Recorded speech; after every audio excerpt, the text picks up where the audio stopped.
আসসালামু আলাইকুম, শুভ সকাল। স্বাগতম জানাচ্ছি এক্সক্লুসিভ এগ্রো ফার্ম থেকে। আজকে আপনাদেরকে দেখাবো, দেখেন আমার লাউ গাছ। এই যে কয়েকদিন আগে আমরা লাউ গাছ লাগিয়েছি, কত সুন্দর লাউ হয়েছে দেখতে পাচ্ছেন।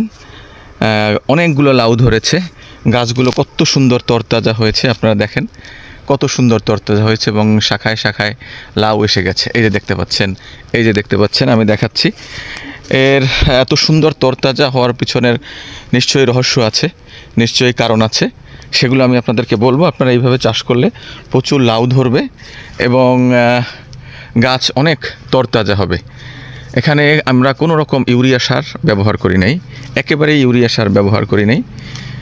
ইউরিয়া সার ছাড়া একেবারে ন্যাচারাল পদ্ধতিতে কিভাবে আমরা এত সুন্দর লাউ গাছ আমাদের হয়েছে। এবং এই আপনার ডগাগুলো দেখতেছেন লাউ গাছের কত সুন্দর, প্রত্যেকটা ডগায় ফুল আসছে, ফল আসছে, ফুল আসছে, ফল আসছে। এর রহস্য আপনাদেরকে আমি এখনই জানাবো, একটু অপেক্ষা করেন। দেখেন কত সুন্দর লাউ গাছ হয়েছে। এই যে এক একটা গাছের গোড়া দেখেন আপনারা, গোড়ালিটা কত সুন্দর তরতাজা সুস্থ গাছগুলা। উপর থেকে আমি দেখাচ্ছি আপনাদের, এবার আপনারা বুঝতে পারতেছেন যে কত সুন্দর তরতাজা হয়েছে। এক একটা গাছের ডগা কত সুন্দর সুঠম হয়েছে। এর পিছনে রহস্য হচ্ছে শুধুমাত্র গোবর সার। এই যে আপনারা দেখতে পাচ্ছেন গোবর সার এবং কচুরিপানা।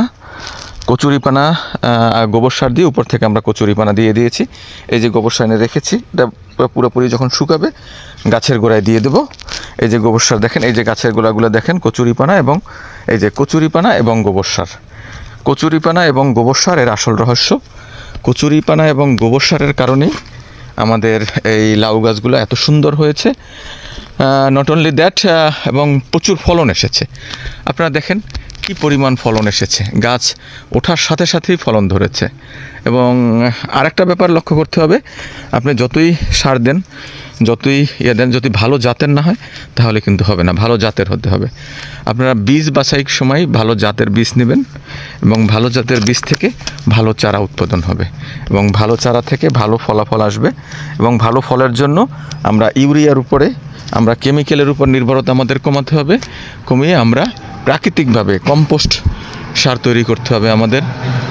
আমি আজকে আমার নারকেল গাছগুলোতেও সার দিচ্ছি, ইউরিয়া দিচ্ছি অবশ্য। নারকেল গাছ সহ অন্য গাছগুলোতে বিভিন্ন প্রকারের সার প্রায় 5 থেকে 6 পদের সার মিক্স করে তারপর দিচ্ছি।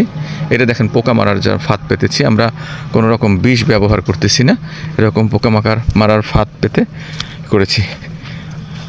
ধন্যবাদ সবাইকে এক্সক্লুসিভ এগ্রো ফার্মের পক্ষ থেকে। আসসালামু আলাইকুম ওয়া রাহমাতুল্লাহ।